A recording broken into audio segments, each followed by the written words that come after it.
This is the UFC Vegas 41 weigh-in recap show, full card predictions, and the betting breakdown. Exciting main event, Costa and Vettori. It's now a light heavyweight matchup, so things have changed since we first broke this card down. Still a good card, some matchups added that we're going to talk about, so looking forward to it. Smash the hell out of that like button on this weigh-in recap show. Give me at least 125 likes. If you're new to the channel, subscribe, turn those post notifications on.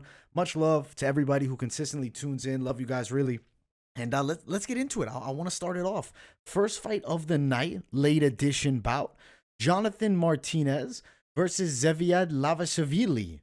When you see that Vili at the end of the name, you think, Marab Divashvili. Does Zviad have that kind of game? Definitely a good grappler. Now, we'll look at the face-offs real quick. There's Zviad. There's Jonathan Martinez.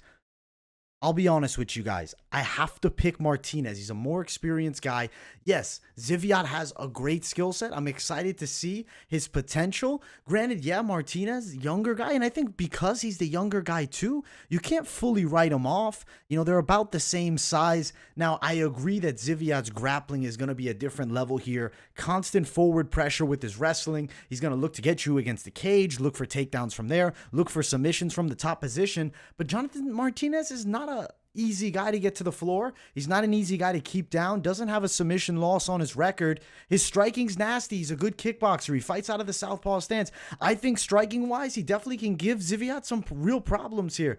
I feel like Jonathan Martinez is an underdog that's going to come through. I have him to win. I think he's going to win by knockout. I think he'll be the first man to beat Zviad Lazishvili. Knockout round number 2 in this matchup for Jonathan Martinez. Let's check out the betting odds. Near pick'ems. He was originally an underdog. But at this point, you can find him at plus 110. But when the odds first dropped, Zviad was a real favorite. I like that KO TKO prop for Martinez. That would be my prop that I'd pick, plus 365. There's definitely potential of that. Martinez, slight upset win here. He's going to beat Zviad Lazishvili by knockout. Let's keep on moving up. The second fight of the night, Livinha Souza versus Randa Markos. Markos is on a real downhill. I have Livinha Souza here. You guys saw the video earlier in the week when we originally broke this card down. Quickly zoom in as well so you get a little better look at the fighters on the scale there. Markos, good shape. Souza, good shape, very similar. Nothing crazy about the builds. That's really not going to do anything with the pick. I think Souza, physical strength is there to definitely give some potential problems to Randa Markos. If she gets on top, I think she'll have some good ground and pound. Standing up, she's got a clear striking advantage. Markos, she'll let the hands fly. Not super technical with her boxing, but she'll let it go. Definitely wants to be on the floor, wants to look for submissions. Grappling is her forte, but I think Souza can stomp her out in that aspect. Souza win decision. That is my prediction for this one. Looking at the odds, Souza is obviously a favorite here, but by how much? Near pick'ems at this point, minus 113, plus 110. Some people liking Randa Markos to get the win as earlier in the week. Souza was a stronger favorite. I like fight goes the distance a lot here, minus 250 for that. I think that's extremely likely. Souza to win by a decision, plus 180. Decent little play. I like Souza. It's women's MMA, especially this matchup, lower level girls towards, that strawweight division, like the back end of the weight class. I got to go Souza, but not necessarily the best bet of the night. But I think she beats Randa Markos in this spot. Let's keep on moving up the card. Jeff Molina versus Daniel da Silva, a.k.a. Daniel Lacerda. It's a good matchup.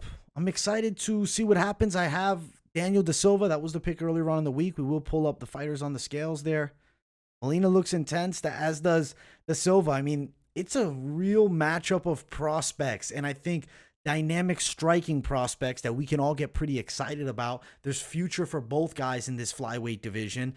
Stylistically, looking at the matchup, Molina's a pretty slick striker. Da Silva, tricky southpaw. He's elusive with his striking, fast, mobile, and he's got a Brazilian Jiu-Jitsu brown belt, so he's competent on the floor. Molina, a guy that likes to scrap, slick with his striking, as I mentioned. He's down to mix it up inside, has a big overhand, and he does take a good shot. I think we're looking at a battle between these two. Potential fireworks. I'll lean Daniel da Silva wins, maybe a late TKO or even a decision for him here. Let's look at the potential plays. Lacerda, a.k.a. Da Silva, plus 140 dog to the minus 150 favorite, Jeff Molina.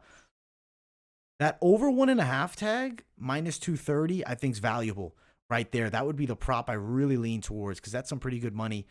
Over 2.5, minus 125 would be riskier. Fight starts round 3. You can find that at minus 155. I think that's a good bet as well because I do think we're probably starting round 3 here. Exciting fight. Good flyweight prospect matchup. Let's see who's got it because both guys are young, 25 and 24. Great matchup. Can't wait to see it. But we'll go Daniel Da Silva Lacerda for the win. Let's keep on moving up the card. Khama worthy, Jai Herbert. Herbert, the pick earlier on in the week. The scales, I don't think will have much of a significant play here. I mean, you look at the size difference. You look at Worthy's last few fights. He's been getting knocked out by one touch of the chin. Is it that his chin is gone? I mean, he is over the age of 35, right? He's on that wrong side of 35. Granted, Herbert, not a young guy, really. He's 33 years of age. I feel like the kickboxing skill set of Herbert will be a problem. He's got good straight punches. I think he'll potentially hurt Khama Worthy here early.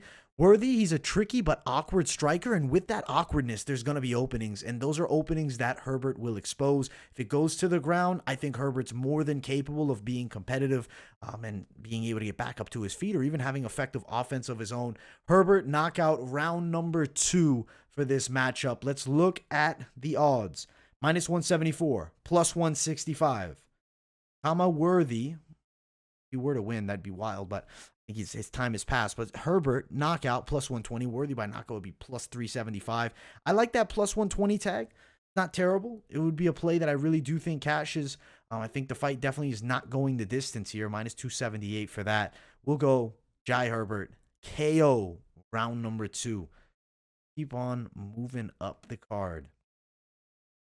Next fight of the night, Staropoli takes on Jamie Pickett.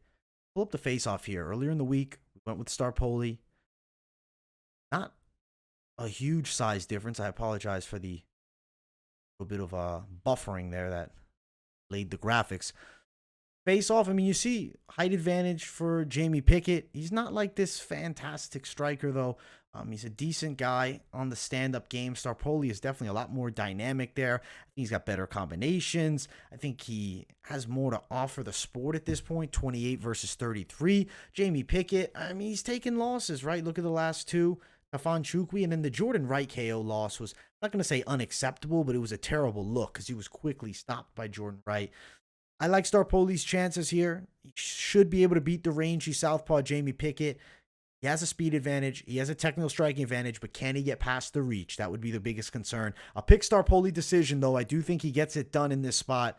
Looking at the odds, Staropoli is a minus 210 favorite, plus 193 underdog. You expect a win by decision for Staropoli. Staropoli wins by decision would be plus 120 range. Surprised if he got a stoppage. That'd be plus 425 for a KO. I think it's unlikely that he does. Staropoli win by decision. Let's keep on moving up and smash that like button if you guys haven't yet. If you're new to the channel, make sure to subscribe. It's Tabatha Ricci versus Maria Oliveira. I like Ricci in this spot. Picked her to win the matchup earlier on in the week. We will pull up fighters face off here. There's Mariah. Here comes Ricci. Whenever we're ready to load it in here. There we go. There's the face-off there. Good face-off. A little bit of size difference. Mariah Oliveira, a bit taller, but that was expected. Doesn't look like 5'6 versus 5'1. Looks maybe more like 5'4 to 5'2. But that's regardless. That's irregardless. Doesn't really matter here. I think that Ricci gets the fight to the floor. Uses a wrestling-heavy game. She's going to be able to get inside the distance. She'll get on top, work towards a submission. Second round submission for Tabatha Ricci. Oliveira is an awkward striker. I don't really think she has the technical skill set to deal with Ricci when Ricci gets inside and gets a hold of her, even though from range, she obviously has a chance here. But it's unlikely we see a KO with these girls. Ricci submission. Minus 250 to plus 230. Ricci wins by submission. Let's see. Ricci submission win. Plus 230 for that. So decent value there. Wanted to bet that sub prop. I do think that's how she gets it done. Let's keep on moving up. Another new addition. Mason Jones, David Onama. This is a fight. You know what? This is a fight that gets me excited. I'm liking David Onama, the underdog's chances here. Yes, Mason Jones is a competent striker. He mixes it up well inside with his boxing. He's got a very pressure-heavy style of attack.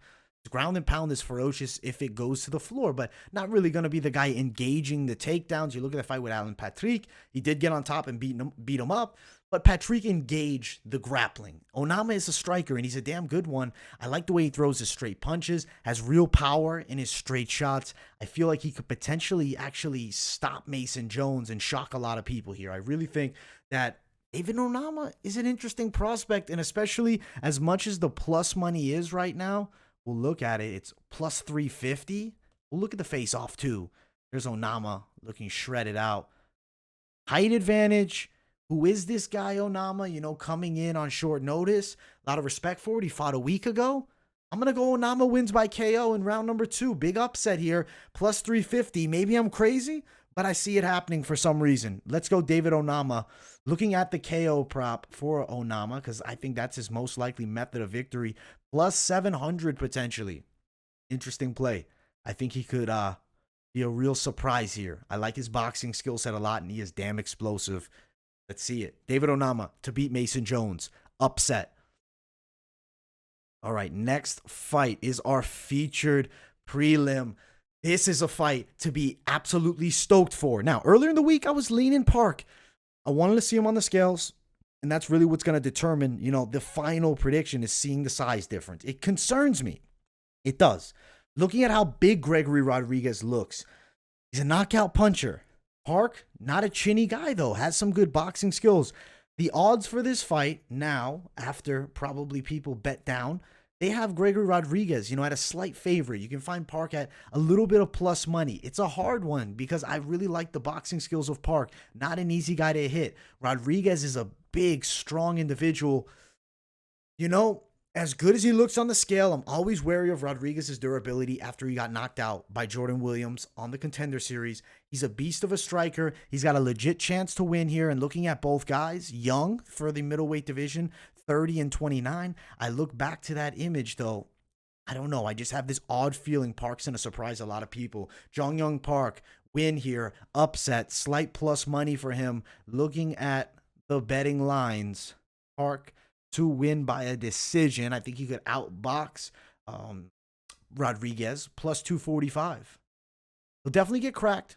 How's his durability hold up? It's not a bet that I want to go throw a ton down on, though.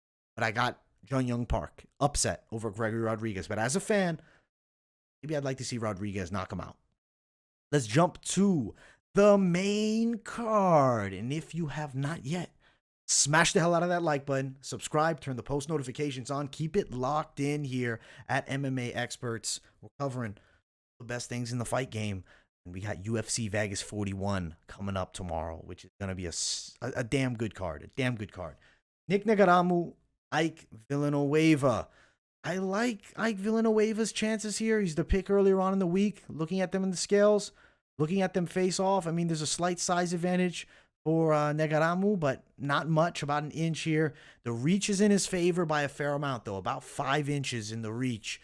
He's not a guy that uses his reach, though. He comes in recklessly, chaotic, you know, wild hooks. He's a guy that likes to mix it up inside, even though he's a longer guy. Still, he's 6 feet tall in the light heavyweight division. You'll get into the habit of having to close range against taller fighters. Ike Villanueva, same height as him. He's a guy that likes to use his boxing. That's his primary tool. That's his best attribute. He's very powerful with his with his punches. Does he bring much else to the game? Not a ton. I mean, it's not like he's terrible everywhere, but Ike Villanueva, we know what he likes to do. He likes to scrap. He's a dog. He's got real power. I think he can surprise some people here. Knock out Ike Villanueva. I think early here, the combination punching could be the difference maker. I think it might even be a first round. Huge upset. Ike is a plus 205 dog to the minus 225 favorite.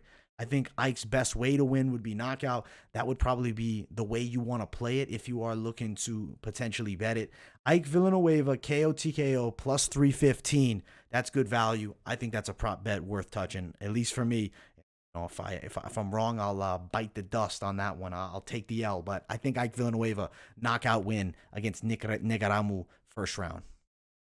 Let's keep on moving up the card. Dwight Grant, Francisco Trinaldo was another one earlier in the week I was real close on. I leaned Trinaldo. There's the face-off. And seeing the face-off, as old as Trinaldo is, I still have to stick with my man Francisco Trinaldo. I think the forward pressure is a problem. I think potentially just the high-level experience advantage. I mean, he's been in there with a lot of decent names. Ronaldo's a tricky guy. And let's not forget, he's a southpaw. He's a durable southpaw. Dwight Grant is a power puncher who hits hard. Definitely is explosive. Good takedown defense. Trinaldo's going to put the pressure on him, make it difficult for Dwight Grant. I think Trinaldo wins here. Probably a decision. He's going to beat Dwight in this spot. Looking at the betting odds, Trinaldo minus 130. Grant plus 125. Liking Trinaldo decision. Fight goes the distance is minus 145. It's expected to. Trinaldo wins by a decision plus 195. That is something that I could potentially play if you're looking to really hit it there. We'll go Trinaldo win by decision over Dwight Grant. Let's keep on moving up the card. Alex Bruce Leroy Caceres, Seung Choi. Let's find out. Earlier in the week, we went with the dog, Alex Caceres. Let's look at the face-off here. Choi's in great shape. Caceres looks fantastic on the scales. I mean, it's a little blurry at the moment, but here it comes. There's the face-off. Alex Caceres smiling versus his opponent, Seung Choi. Intense. I feel like Caceres' game is going to surprise people. He's got a lot of pro experience. Seung Choi, 13 fights. Alex Caceres, 30 fights. And they're against good guys. He's been in the UFC a very long time. You look at the way that he moves. He's quick. He's a little bit unique in his style. You know, a true, unique martial artist, I would say Bruce Leroy is. Underrated ground game as well. And let's not forget, southpaw stance. On the opposite side, Seung Choi is a guy that controls the center of the cage well. He hits with big power in his hands. He's going to come at you with low kicks and follow it up with big right hands. Watch for that right hand. And he will let the hands fly as he comes in range. He's going to mix it up. Alex Caceres' experience. He's a guy that's been in there a long time. I think he wins a decision over Seung Choi. Looking at the betting odds, plus 245. Seung Choi, minus 265. Over 1.5, minus 370. Fight goes the distance, minus 185. Caceres wins a decision, plus 455. The high value play. I think Caceres win by decision. If Choi wins, he proves something truly to me, but I'm not ready to say that he has that skill set just yet. Alex Caceres, decision, upset. Let's jump to the featured bout of the night. Jessica Rose Clark, Jocelyn Edwards. It's a fight that earlier in the week, I'm on Rose Clark. Look at the face-off. Edwards appearing a bit taller here. Clark looks good on the scales as well. Edwards is a little bit taller. Slightly. Not a ton. She does have a 3-inch reach advantage. A couple inches taller, 5'8", 5'5". Could be potentially fairly accurate. Edwards, athletic girl. Potentially can be taken down here, though, because Jessica Clark has pretty good takedowns. You know, she's underrated against the cage, especially. Her defensive grappling is good. She's got good striking. Fast combination puncher. Some legit power in her hands. Been in the game for a bit now. Only 3 more fights than Edwards. Been in the UFC longer. I think Jessica Rose Clark gets a decision win. She pulls it off here. Beats Jocelyn Edwards. It will be a favorite. He is a minus 153 to a plus 146 underdog. I like Jessica Rose Clark in this spot. Let's see what some of these potential props are looking like. Fight goes the distance, minus 275. High likelihood. Clark wins by decision, plus 130, over 2.5. It's just, they're too widespread to play, but I think these are near locks here, especially with this women's MMA bout. We're probably going 3 rounds, and I think Jessica Rose Clark controls those 3 rounds. Win by decision, Jessica Rose Clark in the featured bout of the night. Co-main event, Grant Dawson and Ricky Glenn. Dawson's a big favorite. Had him picked earlier in the week. We'll look at them on the scales here. Maybe we won't. Have to reload MMA Junkies page here because they want to be flooding us with ads, bro. It slows us down, but all good. It's an exciting matchup nonetheless. All right, let's get down to the co-main event of the evening. There we go. There's Ricky Glenn. There's Grant Dawson. Glenn a little bit taller. Glenn looks ready to go. I mean, shoot. You know, if you didn't know the backstory of these guys, you didn't look at the tape, you didn't look at the resume, you'd think this is a real 50-50 fighter. Potentially Rick Glenn's going to have some real advantages. Striking-wise, he probably will. But when the fight gets to the floor, that's Grant Dawson's world. Heavy top pressure. He's a grappler. He's going to look to grapple. Glenn's a tricky southpaw, and while striking, he'll have a chance here. If he touches the chin of Dawson, he might shock a lot of people. But I don't think he will. I think Dawson puts a forward pressure, high pace, looks for takedowns, grinds out a win. Decision, Grant Dawson over Ricky Glenn. There's the face-off one last time. Odds have him huge, minus 390 favorite, plus 400 dog. I like that minus 390 favorite. Over 2.5, minus 135. Over 1.5, minus 150. That's interesting. If it goes the distance, I do believe it will. If Glenn were to win, let's say inside the distance, you can find it up at plus 675. Damn. Glenn wins by KO TKO is plus 900. Dawson, I don't see him getting a finish. I see him winning. Dawson by unanimous decisions, plus 200. I do think he wins a unanimous decision. Dawson by decision straight would be plus 120-ish range. I don't know where it's plus 315. I don't know if that's exactly accurate, but if it is, that'd be a great play. I think Grant Dawson, decision win over Ricky Glenn in the co-main event. But let's jump to the main event, and it's not without controversy, so make sure you smash that like button. If you're new, subscribe to the channel. Much love to everybody tuning in. Paulo Costa, Marvin Vettori. Earlier in the week, we had Vettori, but this was a middleweight fight. Now, Costa says, I can't make weight. So we're like, okay, let's do it at 95. Then, oh no, I really can't make weight. Let's do it at 205. Costa comes in at 204.5. His opponent, Vettori, 204. Let's look at the face-off here, because that's going to be a factor. Vettori's in great shape. He's ready to go. Costa looks lean. He looks like he wasn't ready to make that cut. There doesn't seem to be like a monstrous size difference between the two, though, to be honest. Costa staring down Vettori. Vettori giving him the fingers. It was a great face-off, drawing back and forth. And, I mean, I understand why. If I was Vettori, I'd be upset. I was getting ready to cut to 185. You said you couldn't make weight. You jump to 95, and then you jump to 205. So clearly a tactical advantage attempt by Paulo Costa, and a successful attempt. Now, will it lead him to winning the fight? That's a factor. You look at Costa's game. He has not gone past the 3 rounds. He's a knockout guy. Most of his wins are finishes. He has that Yoel Romero decision. He's a guy that's going to mix it up in the striking. He's going to throw a high volume at you, big hooks, lots of forward pressure. He really overwhelms his opponents. Vettori on the opposite side, decent with his striking, right? He's definitely improved tenfold since the earlier days of his game. He's a southpaw. He's got a nice straight left hand. There are openings to land big punches. He definitely can be caught with forward pressure. He can definitely potentially get Costa against the cage, but how will he be in the clinch? My concern is the strength advantage of Costa now, weighing in at 205. Will Vettori be able to impose his will the same as he would at 185? Will Costa's stamina look better up a weight class? We always talked about potentially a filled-up Costa. Is that a super Costa? This is a fight that's hell for me to pick now because the 20-pound jump, but still, I'm clearly seeing a skill set that Vettori has that could win him the bout. But I have to be this guy. I'm picking Paulo Costa by knockout in the second round. I'm saying he's going to pull it off. You know what? For the original pick, if it's at 85, I'm going Vettori. Up a weight class, all the confusion. I feel like Costa's going to finagle his way in to a knockout win. I'm going Costa. Upset win by KO. I have to go it. I'm feeling it. It's just what I'm feeling. I don't know. If it was at 85, I'm sticking with Vettori. But up a weight class 20 pounds, that's a real advantage for Paulo Costa. And you remember how he looked against Yoel Romero. Now give him more of a gas tank being, without a serious weight cut. I'm going Costa. Plus 165, minus 173. I like Paulo Costa here. I'm saying KO. Even though earlier in the week we were on Vettori by late TKO using his grappling. Under 2.5, plus 135 could be a hitter here. Vettori's always shown durability, which is definitely a factor. Maybe Vettori doesn't get knocked out. Maybe he can survive Costa's barrage. But he's never fought a Paulo Costa. And now a Paulo Costa at 205. Plus 315. Costa wins by KO TKO. Sprinkle prop for me. Costa's not going to be a guy that I'll be throwing a ton at, but somebody potentially worth playing as a dog with all this weigh-in confusion. We'll go Paulo Costa. I think he beats Marvin Vettori. For karma's sake, you'd assume Vettori gets the win, but the world doesn't work like that. Let's talk about parlays before I send you guys off. Keep it minimal, keep it chill. Don't go nuts with the parlays, as I always say. You guys do as you shall please. If you want to go crazy with them, you definitely could here.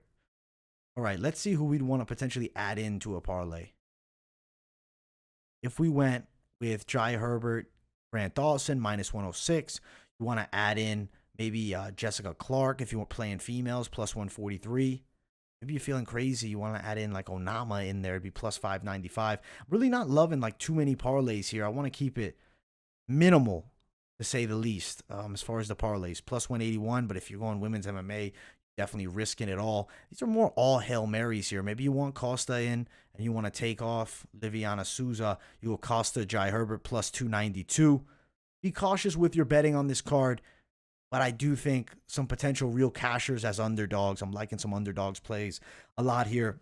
Overall, solid card. I like the 2-fighter parlay that I listed. Maybe you go, Costa if you're feeling the main event guy, and you go with Jai Herbert. But I'm liking Jai Herbert, Grant Dawson, number 1. That would be the safer play of the few that I listed out there. Overall, good card, though. Looking forward to watching it. We got Bellator full card fight companion tomorrow, but we will still be catching the UFC main card, so we'll be doing essentially like a dual heading fight companion. So make sure to tune into that, guys. Support the channel, subscribe, turn those post notifications on, like this video. If you need Bellator predictions, I'll link them in the description as well. Much love to all my people tuning in. Thank you all so much. I will see you all in the next video. Peace, guys.